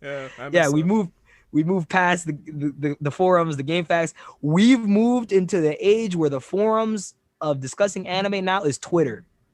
And that's just like not the best place to, I would say, to have a healthy discussion with peoples and communities. It's just, at least my opinion, it's not, Yeah. So I have a few more questions for you. for sure. Yeah. Do you have any other hobbies aside from anime, gaming, and making videos? It depends what you kind of classify as a hobby, because I really enjoy doing community work. It's been hard to do a lot of community work now that COVID restrictions have come, but I really enjoy just like helping people. I try to go like as much as I can. I try to go back to my old neighborhood and try to help people as much as I can over there. Help my family out. In terms of hobbies, I'm trying to think. I'm really, I've kind of been out of touch with it for a couple years, but I've always really been into cars. I love car culture. I've always kind of loved car culture.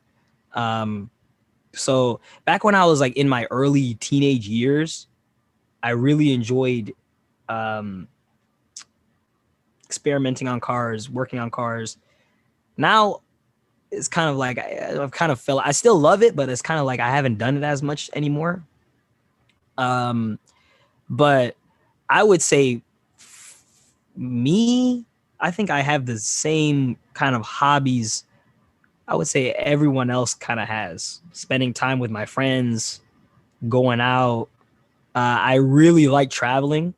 That's one thing I really like. I like taking long road trips.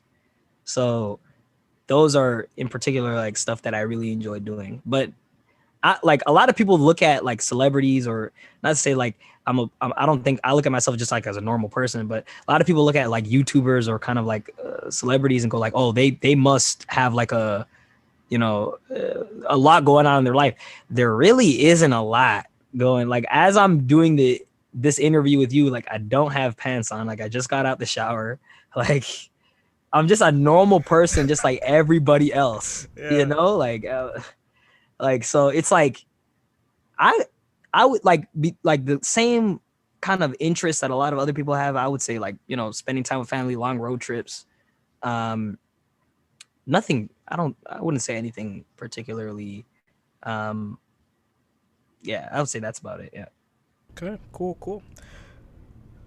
What does jump force mean to you? Oh man, that one, that question. Yeah, man. That is a very difficult question. Jump force means, there's no way to put it into like a sentence. Jump force for me was, it almost started everything, but at the same time, it almost like, it was kind of like, I like it started everything. I'm appreciative of it, but at the same time, it was like a very difficult time for me. And I say that because when I first started Jump Force and I kind of like gained my kind of like, I started getting kind of into the mainstream, and people started noticing like what I was capable of doing. It was cool, but at the same time, it was like, it felt limited, So like, for example, when I was making Jump Force videos, and like, as I was making Jump Force videos prior to the game's release, right? Like I was covering the game. This was my first kind of community of people that I brought around, right? So like when I was making skits, I consider like, I didn't really consider myself on my skit channel, which is my second channel now. I didn't really consider the fact that I had a community on there. Never really had a community. I just had a bunch of people that I had family and friends that watched what I did. And I had floaters on the internet that would just watch it and go like, okay, that's cool. And then it would just go.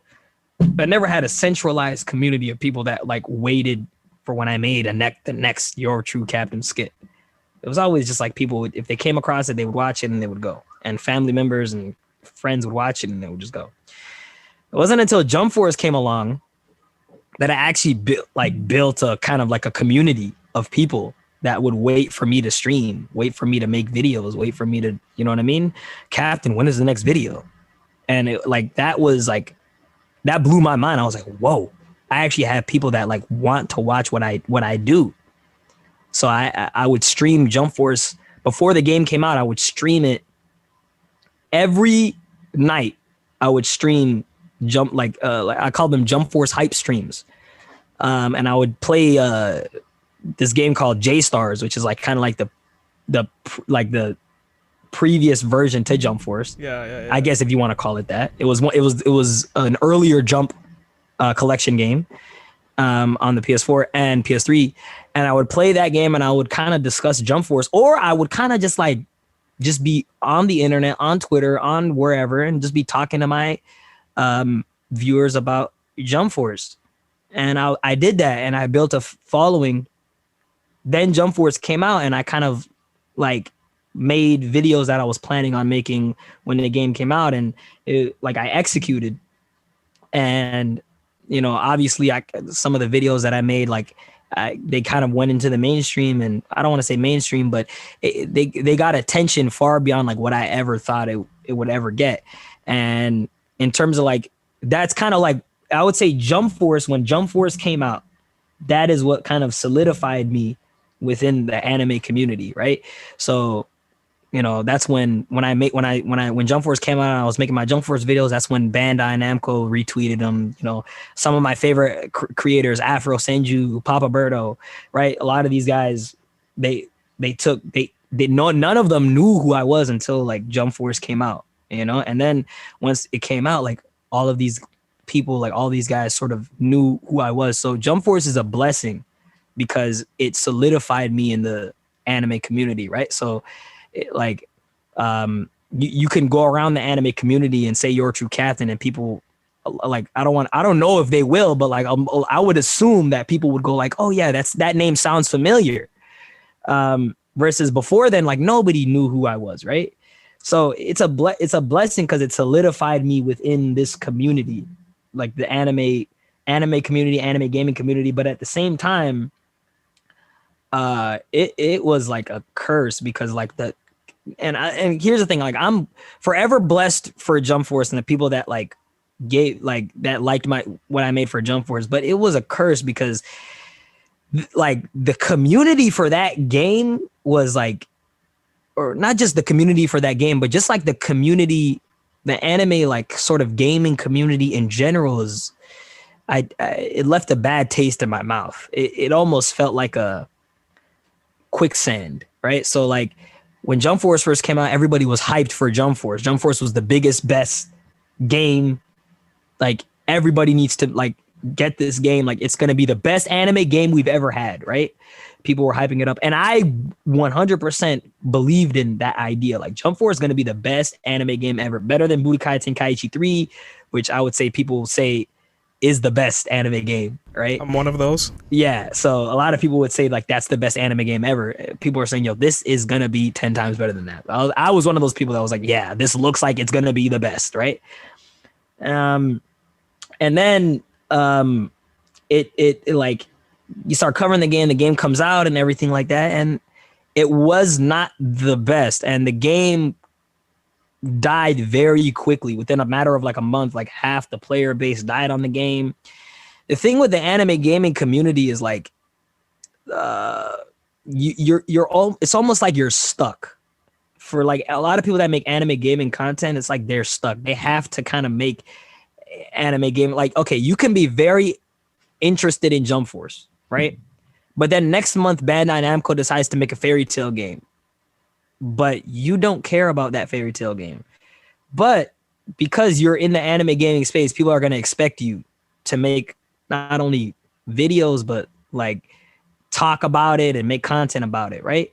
And that aspect of like the anime gaming community, I didn't like. It almost felt like you were trapped. Whatever Bandai or Atlas or whoever was making the next big anime game, even if you liked it or not, you were obligated to buy it, play it, no ifs, ands, questions, or buts. If you didn't, you're like, usually the way anime games work is they come out, they're big for like the first week, 2 weeks, and then they die. Like a month later, they kind of just die, right?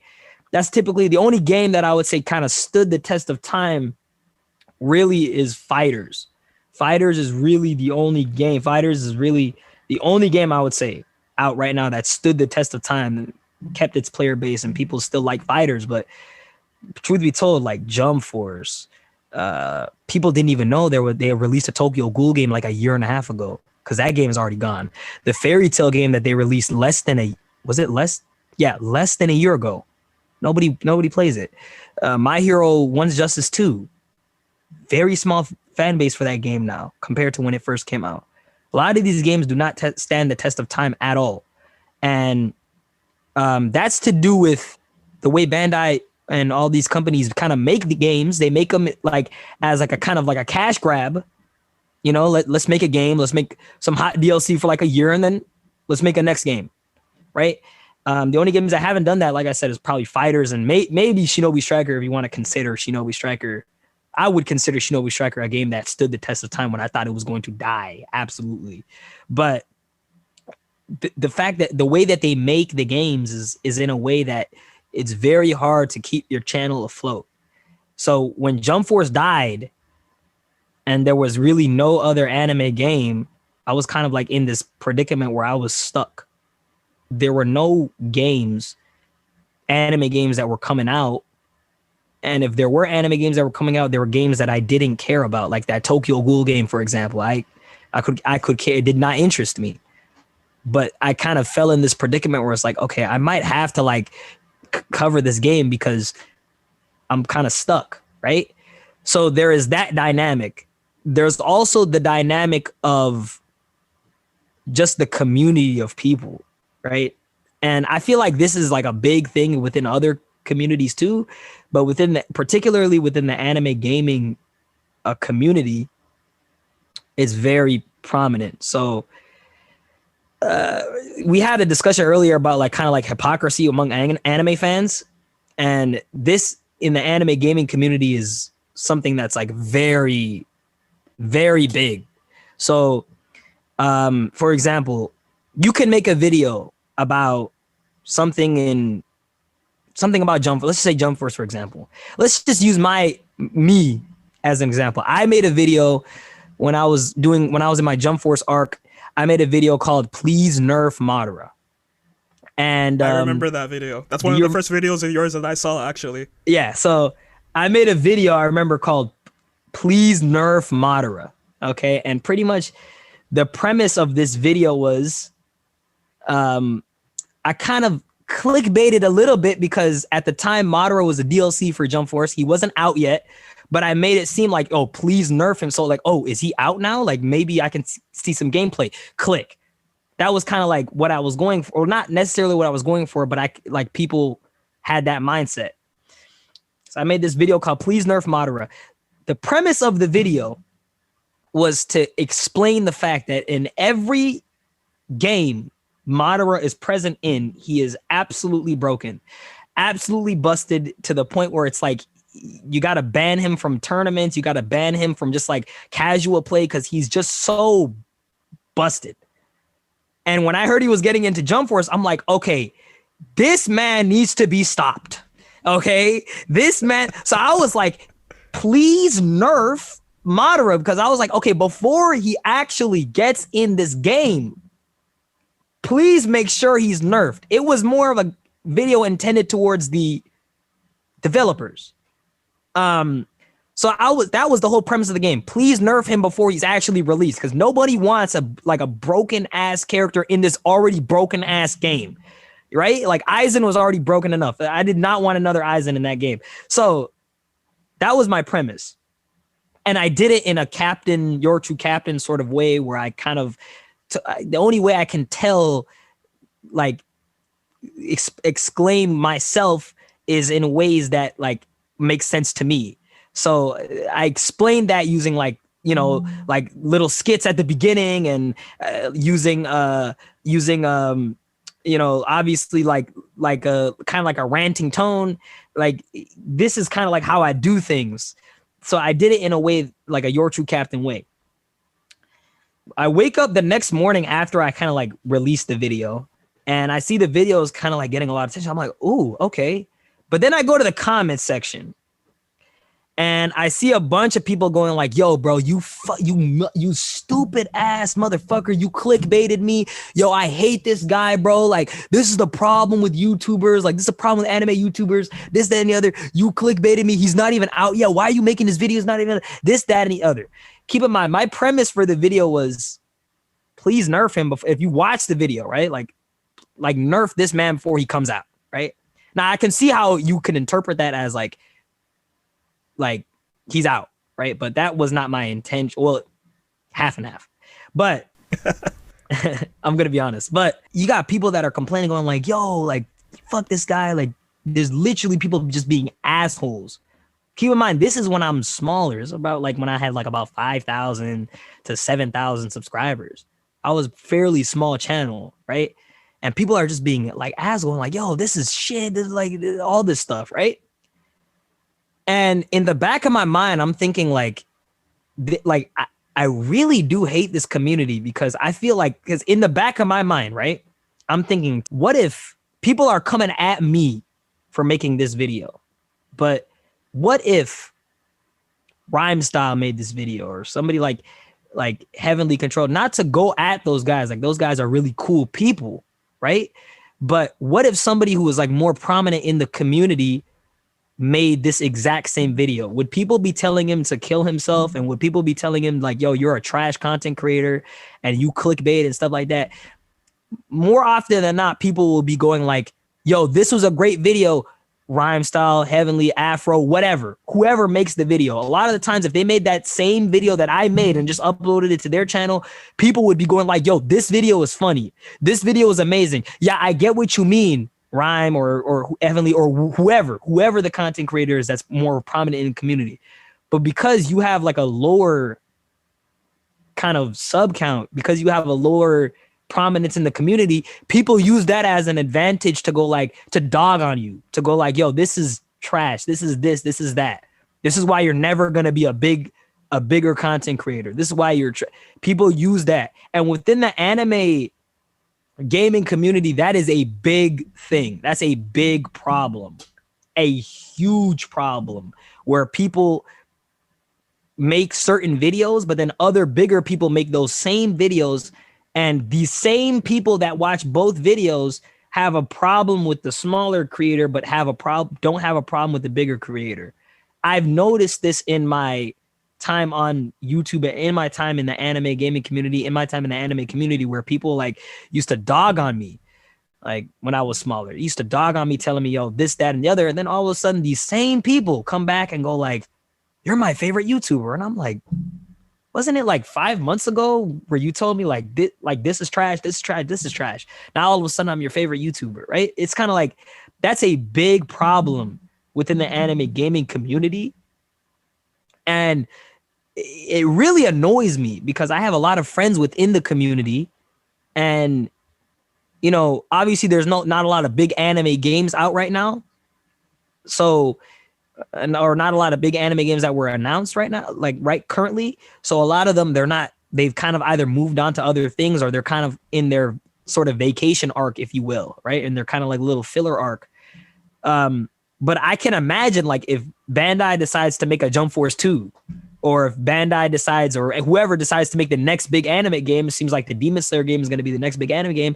All of a sudden now, those same people that abandoned those like content creators that made the anime gaming content for Jump Force maybe like 2 years ago, all of a sudden now they're going to come back and go like, "Yo, this is why you're my favorite YouTuber. You were always my favorite YouTuber, even though you abandoned them for like 2 years." You know, and this is a big problem within the anime gaming community, in large part due to the fact that you got a lot of young, the communities a big part of the community, like a big demographic in the community is young teenage prepubescent boys that don't know how to act any better. But for the most part, it's like it really rubs you the wrong way. So the way I look at Jump Force in particular is, it's a blessing. I'm blessed for the game and what it's done for me. But at the same time, like the community that I was thrusted into, was not a community that I would ever kind of want to build a channel off of. So as soon as like I realized I see. that Jump Force was, or not Jump Force, just the anime gaming community was structured the way it was structured, where people would only, um, like people would only care about you if you either did a video with a bigger creator, or if people only cared about you if you were getting numbers, or if you had a bigger numbers. When I realized that, I decided, yeah, I don't want to be part of this community, and I just kind of started doing my own thing that revolves around me as opposed to revolving around Jump Force. And it was hard, obviously, because my main demographic was people that was Jump Force. That was my main demographic at first. And so when I said, yeah, guys, I'm not making Jump Force videos no more, I'm gonna be making videos that make me happy. When I said that, people were kind of turned off. They were like, okay, yeah, I came here for Jump Force, not for whatever your shenanigans that you do. So for first couple of months after I kind of did a transition from that, it was very hard for me. It was not an easy transition, but eventually, as time goes and as you kind of develop your craft and as you stay confident and stay true to what you love doing, things fall into place. And so I'm thankful that things fell into place. People really enjoyed me for the videos that I make, that I was making, and I kind of built a community past just Jump Force. Now when you think of Your True Captain, obviously Jump Force comes to mind, but a bunch of other things come to mind, like like reaction videos, like comedy videos, like a bunch of other stuff comes to mind versus just Jump Force comes to mind, which it was before. That's how it was structured before. So yeah, it's kind of like the internet, man. It's a blessing and it's a curse. It really is a double-edged sword. I love Jump Force for everything it's done, but it's really the community is behind it. That's not something that I want to be a part of, and I don't recommend a lot of people be a part of unless you're of prominence, really, because that's the only way people are going to ever kind of give you an opportunity, and that's the only time people are ever going to give you spotlight, or not even just spotlight, just give you the recognition, and that is big in a lot of YouTube communities, but I feel like in the anime gaming community in particular, people gravitate towards the big guys. Nobody really cares about like the smaller creators. That's why I'm really in debt to people like Afro Senju, who gives an outlet to smaller creators, and tells people like, yo, bro, like this guy makes great stuff. Go check him out. Right. Which is a lot of bigger content creators don't do that, but he really is one of the only people. And he did that for me. He did that for a lot of like other creators where he's like, yo, despite this guy not getting a lot of views or subs or whatever, he makes great stuff. So go check him out, which is something that a lot of other bigger people within the community don't do, right? They kind of stay in their little circle, but he really did that. So that's why him in particular, he's like, he was always one of my favorite YouTubers growing up, like my inspirations, but he was really like somebody that I really looked up to, because of like the dedication that he has to other YouTubers and to the community that he's in. Like I don't think there's anybody else on YouTube that has that dedication that he has, that man has. So that's why I really tip my hat off to him and thank him for not only what he's done for me, but for so many other creators. Wow. I there's a lot that I didn't know about the community, but thank you for illuminating. Yeah. And I actually want to continue a little bit off of what you just said. Yeah. And this brings me to probably like my second last question for you or something. Mm-hmm. What other YouTubers and Anitubers are you into? Like inspired by, or like just like enjoy watching?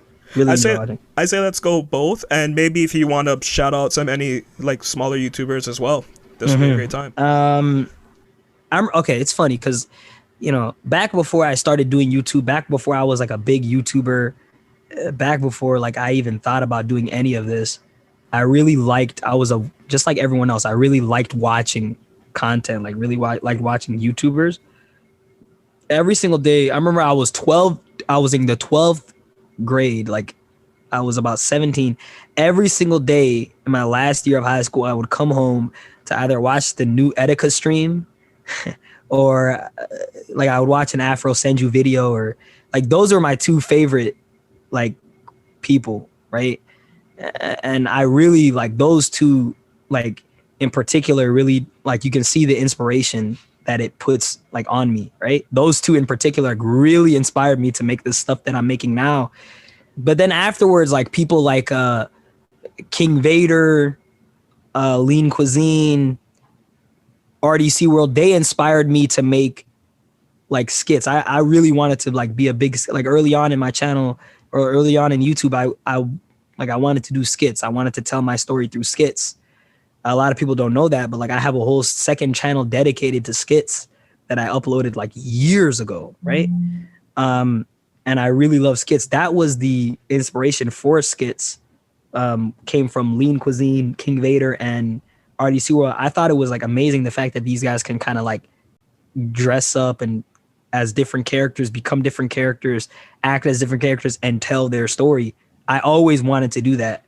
The only problem is I didn't have a whole lot of people to help me like those guys do to make those skits. I had a friend, his name was Will. He was in a lot of my early skits and he helped make a lot of my early skits.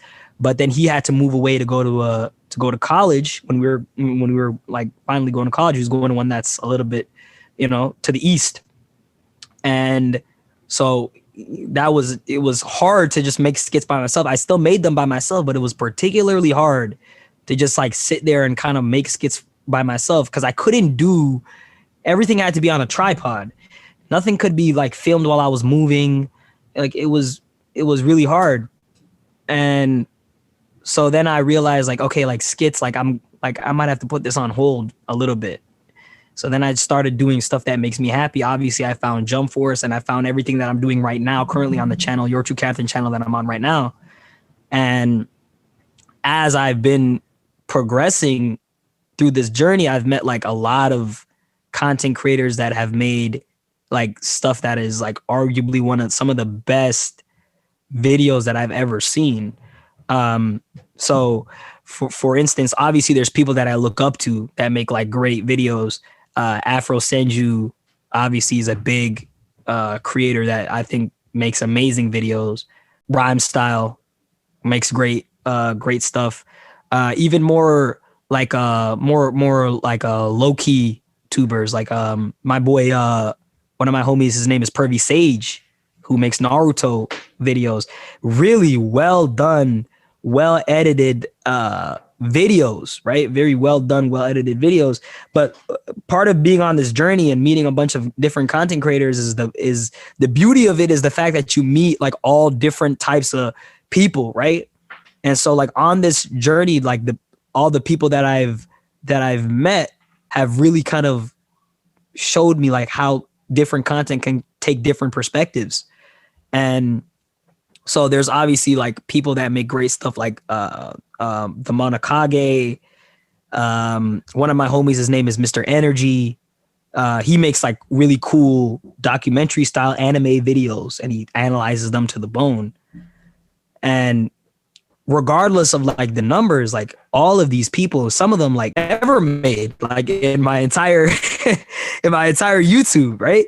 So like what I feel like my hope for the anime community, and I know this is very hard for because with the way the YouTube algorithm and stuff works, but my hope for the anime community is they really look at different types of like stuff related to the community with open eyes. Not only just anime, but just also people's perspectives and people's like, and the videos people make, right? You make these videos with open eyes, right? And I feel like that's a very important, you open your eyes to different types of videos, perspectives, and animes. And I feel like that's particularly extremely important within the anime community. And I hope people really take that into account. But yeah, there's a bunch of creators that I think are amazing. You put me on the spot. It's hard for me to think of like a bunch of others. My boy Akeem B, great. Like he makes like anime. He makes anime skits. Very well edited. Very like he's one of the best editors I've ever seen. Also, there's this kid named Blazin. that I saw like a couple months ago. Very well edited, like videos, anime videos. Like you could tell the kid is very passionate. Some of these people don't even have like, 10K subscribers or anything, but not that like the thing is like, but people won't ever give you a chance to like have an opportunity. They'll never give you an opportunity until they see like the numbers, right?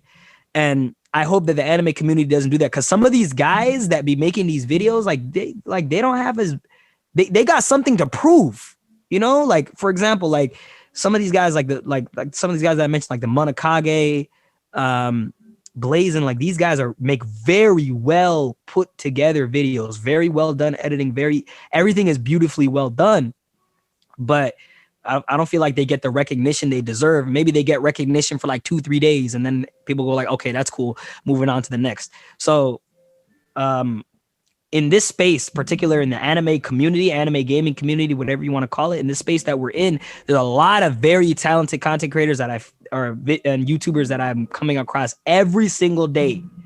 And people kind of really just got to, kind of like, I feel like with Twitter, what we can use Twitter more for is showing the beauty of like what some of the creators can do.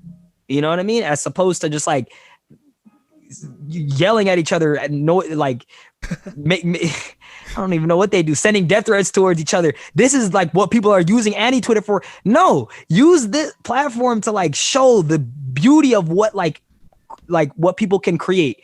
Use the platform to show about the beauty of what people are doing currently. And that's one thing that people are not doing. So people like I said, people like the Monokage, people like Blazing, people like whoever, right? My boy Mr. Energy, people never give them the opportunity, because nobody ever puts it out there and goes like, yo, look what this person is doing. Nah, you'd rather just send a death threat to somebody or argue with somebody over something that's pointless. That's why I don't get into like Twitter arguments with anybody. Somebody can disagree with me. Like I've said countless times, like Attack on Titan is not, there's a bunch of people that be talking about on the timeline that Attack on Titan is better than One Piece. To me, there is no way, shape, or form that is the case. But I'm not going to sit there and argue with that, man. I'm not going to waste my platform. It's not worth it. I'm not going to waste my time. You know what I mean? I'd rather use my time to show what people can do, what other people within the community are capable of doing, right? Not only within the anime community, but even stuff like outside the anime community, right? So some of my friends make videos outside the anime community, and some people that I look up to make videos outside the anime community, and like more of like gaming sort of stuff. And like my boy Jammer, Jeremiah Isaiah, like they make stuff that's a little bit out there, and I like to show that too. I'm really interested in that too. So I feel like that's kind of like what we need to do, but we don't do it. You know what I mean? I do. And I'm happy that you name dropped so many creators. I'm going to seek out all of them, and links will be in the description below. Yeah. I can send you a whole list of like all of them that just make like great stuff, man. Like they're just like, but like I said, they won't, and some of them been doing this for a long time, right? Like my homie, I don't want to see, well, he's kind of like my homie now, but I kind of grew up on his videos. His name is Jammer.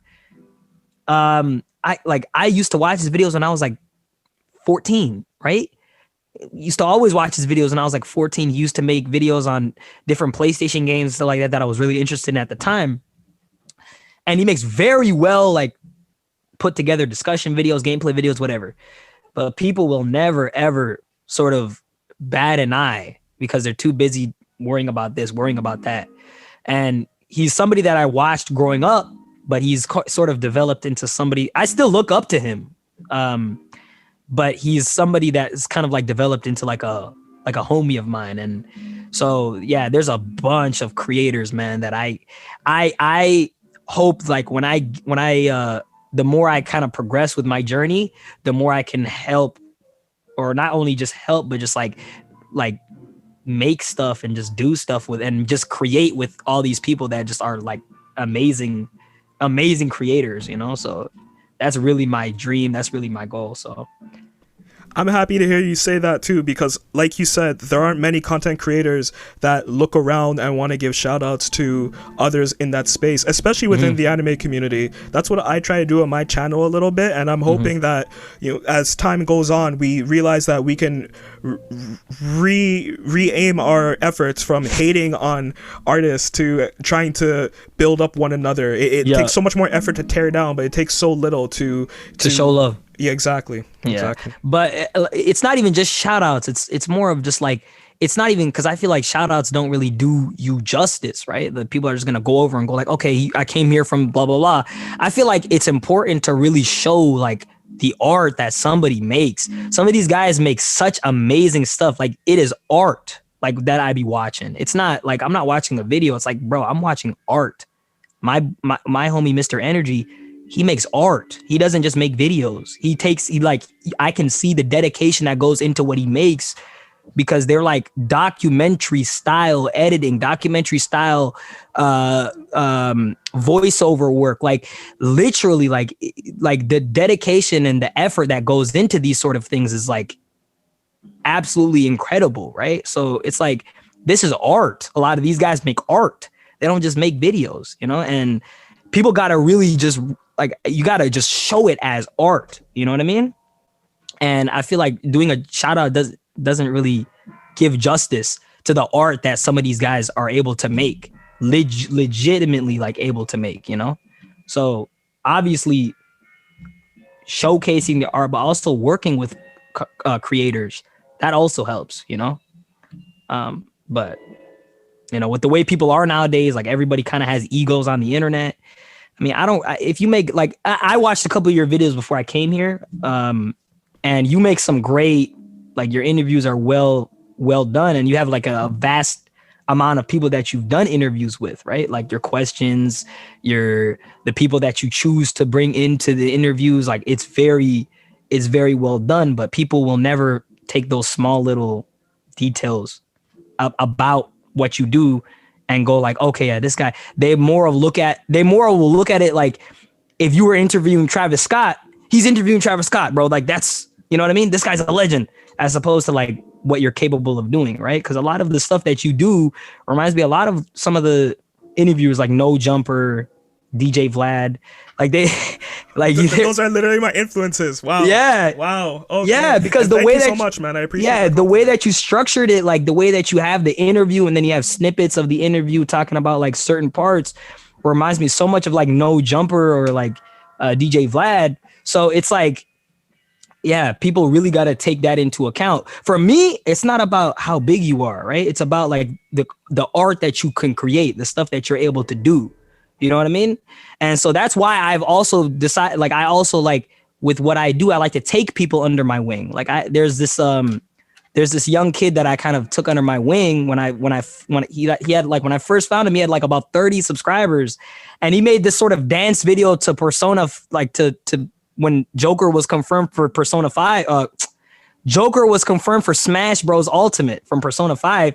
He kind of made this cool little dance video, sent it to me. I'm like, yo, this kid is dope, right? So I decided, like, he has something there. Like, he doesn't have like the numbers that people look for, because nowadays people view your numbers more than they view your art, right? It's more beneficial to have a 100K followers and a blue check mark versus making great videos, right? Look at all these people that make like they have like 10 million plus subscribers, but they make dog shit videos. They make dog shit, like their art is not good anymore, right?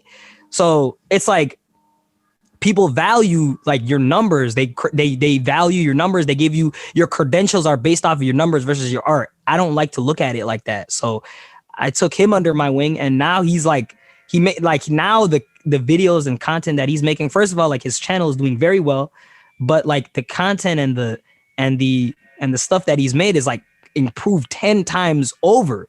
And that's kind of like what I really want to do, is like help people, take people under their wing, and kind of use what I do to help people. Because when I was like his size, nobody was going to come knocking on the door for me. You know what I mean? Like nobody came knocking on the door and went like, yo, Captain, you make great stuff, bro. Like when I was making skits in my bedroom, nobody said, yo, you make great skits, bro. Like, bro, like I have this group of like YouTubers and we're all about this size and we can use. Nobody did that. I wish some YouTuber with like 80K or whatever 100K subscribers came up to me and said, yo, bro, you make great stuff, bro.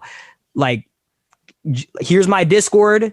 Join my Discord, bro. Let's talk. Let's make stuff. Like, I wish somebody did that for me. Nobody was there to do that for me. You know what I mean? I had to kind of just build it up. So when I see a lot of these young like kids that are making like great stuff, I like part of me just goes like, yo, I want to like, I see myself in them.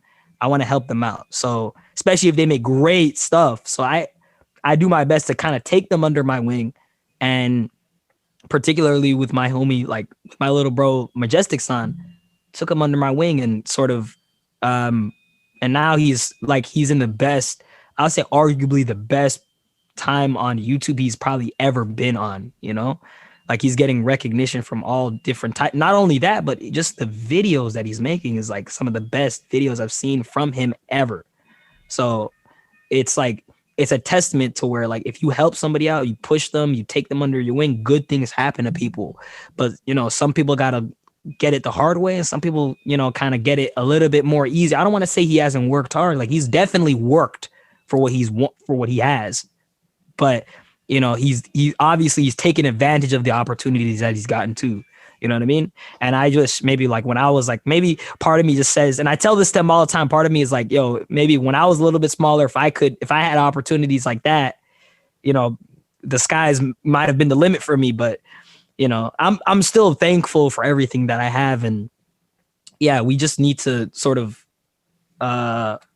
use, I feel like it's our obligation to use our platform to help people and spread messages that we feel deeply about. And that's what I've always been doing. And that's what I'm going to continue to keep doing going forward. 100%. Captain, I want to say thank you for this interview. I want to say thank you for your words, especially that closing statement, because as someone who you've been through the mud and you've been doing it for years and you're seeing success because of all of your hard work and how much you engage your great community, you want that for others as well. And that's something that not everyone necessarily has within them, or they don't articulate it very well.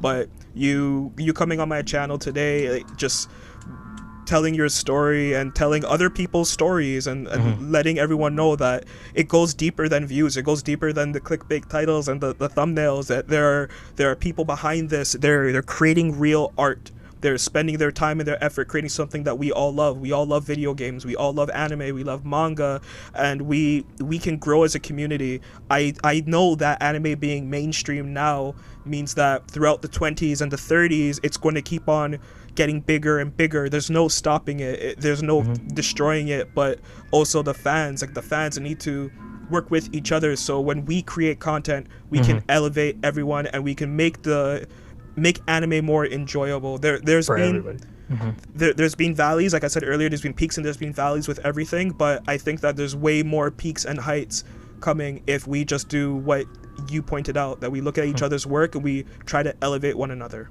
Thank you for coming on today. Yeah, I couldn't have said it any better, man. Thank you so much for having me. This was a pleasure to be here, and yeah, man, thank you so much, bro. This is an amazing experience. Yeah, and you're an amazing person, man. I can't wait for 100K. It's gonna be crazy. Thank you so much, man. Thank you so much. This was Kero Riripado, and we sat down today with your true captain. Thank you, everyone. Take care.